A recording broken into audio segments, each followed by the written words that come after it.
کن چھوٹے چھوٹے کاموں کے کرنے سے انسان جو ہے جنت میں جا سکتا ہے، یعنی اللہ تبارک و تعالیٰ کی رحمت میں آ سکتا ہے، برکت میں آ سکتا ہے۔ یعنی کون سے ایسے کام ہیں جن کاموں کے کرنے سے انسان پر فضل خدا ہوتا ہے، اور وہ کون سے ایسے کام ہیں جو مرنے کے بعد بھی انسان کو کام آتے رہتے ہیں۔ یعنی انسان اس دنیا سے چلا جاتا ہے، پھر بھی اسے وہ کام فائدہ دیتے رہتے ہیں۔ یعنی وہ کون سے کام ہیں جو مرنے کے بعد بھی ثواب ان سے، یعنی وہ کام کرنے سے ثواب ملتا رہتا ہے۔ آج کی حدیث مبارکہ میں ہم یہ سب پڑھیں گے، تو بغیر وقت ضائع کیے شروع کرتے ہیں۔ نحمدہ ونصلی ونسلم علی رسولہ الکریم، اما بعد فاعوذ باللہ من الشیطان الرجیم، بسم اللہ الرحمن الرحیم۔ مولا صلی وسلم دائما ابدا علی حبیبک خیر خلق کلہم۔ حضرت ابو ہریرہ رضی اللہ تعالی عنہ سے مروی ہے، فرماتے ہیں کہ حضور علیہ السلام نے فرمایا کہ جب آدمی مر جاتا ہے تو اس کے عمل بھی ختم ہو جاتے ہیں، سوا 3 اعمال کے: ایک دائمی خیرات، یا وہ علم جس میں نفع پہنچتا رہے، یا وہ نیک بچہ جو اس کے لیے دعائے خیر کرتا رہے۔ یہ 3 کام ہیں جن کاموں کے کرنے سے اگر انسان اپنی حیات میں، اپنی زندگی میں یہ کام کر لے تو قیامت تک یہ ثواب اسے ملتا رہے گا۔ یعنی نمبر 1 کہ کوئی مسجد یا مدرسہ وغیرہ بنا دے، یعنی کوئی ایسا کام کر دے جس سے لوگ جو ہے تا قیامت اس سے فائدہ حاصل کرتے رہیں، تو یہ اعمال کرنے سے بھی اسے خیرات، اسے جو ہے نیکیاں، اسے ثواب ملتا رہے گا کہ یہ کام جو ہے وہ صدقہ جاریہ والا ہے۔ اور دوسرا جو ہے علم جسے نفع پہنچتا رہے، کہ یعنی اگر کوئی شخص کسی کو کوئی چند الفاظ قرآن پاک کے یا حدیث مبارکہ کے یا کوئی نیک باتیں اسے سکھا جاتا ہے، اور پھر وہ زندگی بھر اس پر عمل کرتا رہتا ہے، پھر وہ آگے دوسروں کو بھی سکھاتا ہے، تو یعنی وہ علم جس سے نفع حاصل ہو، یعنی نیک علم، یعنی قرآن و حدیث کا علم، دین کا علم جسے سکھا جائے، پھر وہ آگے سکھاتا رہے، تو یہ عمل کرنا بھی جو ہے صدقہ جاریہ ہے، تا قیامت جو ہے یہ ثواب ملتا رہے گا۔ اسی طرح نیک بچہ جو اس کے لیے دعائے خیر کرتا رہے، یعنی نیک اولاد چھوڑ جانا، یعنی اولاد کی ایسی تربیت کر جانا، چاہے وہ حافظ یا عالم نہ بھی ہوں تو پھر بھی اسے ایسی تربیت دینی چاہیے کہ وہ اپنے والدین کے لیے دعائے خیر، دعائے مغفرت کرتا رہے، تو یہ بھی صدقہ جاریہ ہے۔ یہ 3 کام صدقہ جاریہ کی ہیں جو انسان کے مرنے کے بعد بھی انسان کو فائدہ دیتے رہتے ہیں۔ اسی طرح حضرت ابو ہریرہ رضی اللہ تعالی عنہ سے دوسری روایت ہے، فرماتے ہیں حضور علیہ السلام نے فرمایا کہ جو کسی مسلمان کو دنیاوی تکلیف سے رہائی دے تو اللہ اسے روز قیامت کی مصیبت دور کرے گا، اور جو کسی تنگی والے پر آسانی کرے اللہ تعالیٰ دین و دنیا میں اس پر آسانی فرمائے گا، اور جو مسلمان کسی کی پردہ پوشی کرے اللہ دین و دنیا میں اس کی پردہ پوشی کرے گا۔ اللہ بندہ کی مدد پر رہتا ہے جب تک بندہ اپنے بھائی کی مدد پر رہتا ہے۔ جو علم تلاش میں کوئی راستہ طے کرے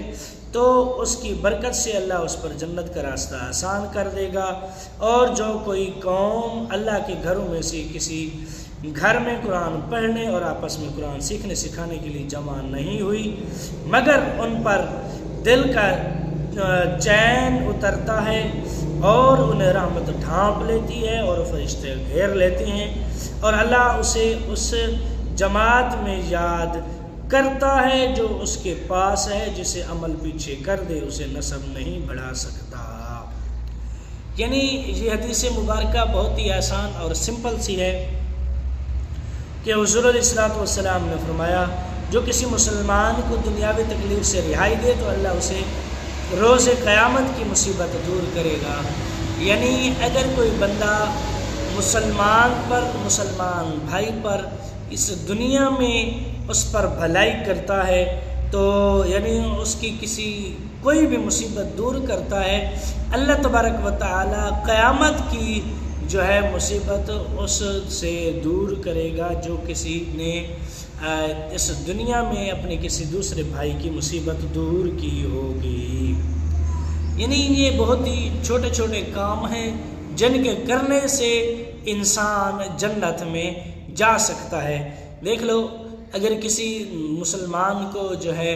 کسی قسم کی بھی تکلیف ہے، یہ نہیں کہ اسے مال و دولت کی ضرورت ہے، تمہارے پاس اگر لاکھوں ہیں تو لاکھوں دو،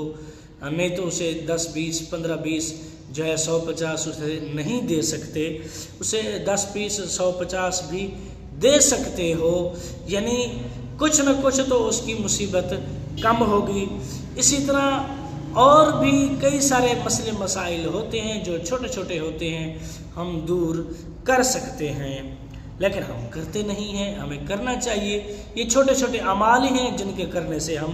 جنت میں جا سکتے ہیں۔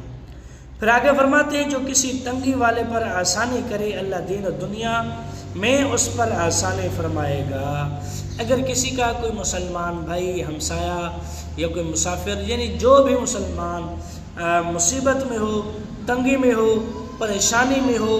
اگر اس کا دوسرا بھائی مسلمان بھائی اس کی تنگی، اس کی پریشانی دور کرتا ہے تو اللہ تبارک و تعالی اس کے لیے دین و دنیا میں آسانی پیدا فرمائے گا۔ یہ حدیث مبارکہ کے الفاظ ہیں۔ اور جو کوئی مسلمان کی پردہ پوشی کرے اللہ دین و دنیا میں اس کی پردہ پوشی کرے گا۔ یہ بہت ہی آسان کام ہے، لیکن ہم اس پر عمل پیرا نہیں ہوتے، کیونکہ ہمیں جو ہے اکتاہٹ ہوتی ہے، ہمیں پریشانی ہوتی ہے جب تک ہم کسی دوسرے کے عیب کسی تیسرے کو نہ بتا دیں۔ حضور علیہ السلام نے فرمایا اگر کوئی مسلمان اپنے مسلمان بھائی کے عیب کی پردہ پوشی کرتا ہے تو اللہ تبارک و تعالی جو ہے اس کی پردہ پوشی کرتا ہے، جو اپنے بھائی کی پردہ پوشی کرے گا اسی کی پردہ پوشی ہوگی۔ یہ بھی بہت آسان کام ہے لیکن ہم کرتے نہیں ہیں۔ اگر ہم یہ بھی کر لیں تو ہم جنت میں ضرور جائیں گے۔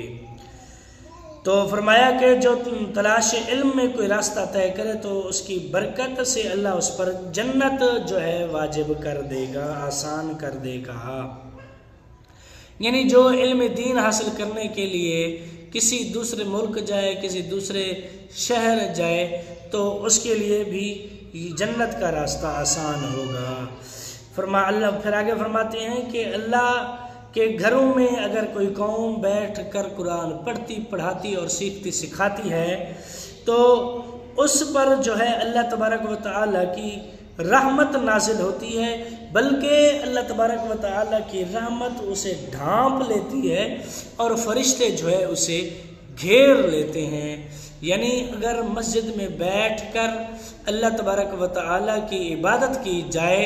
اور علم دین سیکھا سکھایا جائے، پڑھایا جائے تو اللہ تبارک و تعالیٰ کی رحمت اسے ڈھانپ لیتی ہے اور فرشتے اسے گھیر لیتے ہیں۔ ضروری نہیں ہے کہ آپ علم حدیث پڑھائیں، علم قرآن پڑھائیں، قرآن و حدیث پڑھائیں، ضروری نہیں ہے۔ آپ کسی کو ایک اچھی بات، ایک حدیث مبارکہ بھی بتا دیتے ہیں مسجد میں بیٹھ کر تو آپ بھی اس ثواب کے مستحق ہو سکتے ہیں۔ پھر فرماتے ہیں جسے عمل پیچھے کر دے اسے نسب نہیں بڑھا سکتا، یعنی جسے جو ہے عمل پیچھے کر دے، یعنی جس کے عمل کم ہوں گے اس کا نسب چاہے جتنا اچھا بھی ہو تو وہ جنت میں کبھی نہیں جائے گا۔ یعنی اگر عمل اس کے کم ہیں، اگر ذات کا وہ سید بھی ہے تو پھر وہ جنت میں نہیں جائے گا جب تک اپنے اعمال کی سزا نہیں بھگتے گا۔ یعنی جیسے کہ حضرت نوح علیہ السلام کا بیٹا تھا، اسی طرح یعنی یہ ایک عام سی مثال ہے، تو نسب اسے پیچھے نہیں، اسے نسب نہیں بڑھا سکتا جس کا عمل نہ ہو۔ تو آج کی حدیث کے لیے صرف اتنا ہی۔ جس کو میری ویڈیو اچھی لگی ہو میرے چینل کو کریں سبسکرائب، ویڈیو کو لائک اور شیئر ضرور کریں۔ ملتے ہیں کل کی نئی ویڈیو میں، دعاؤں میں یاد رکھنا۔ کل تک کے لیے اللہ حافظ۔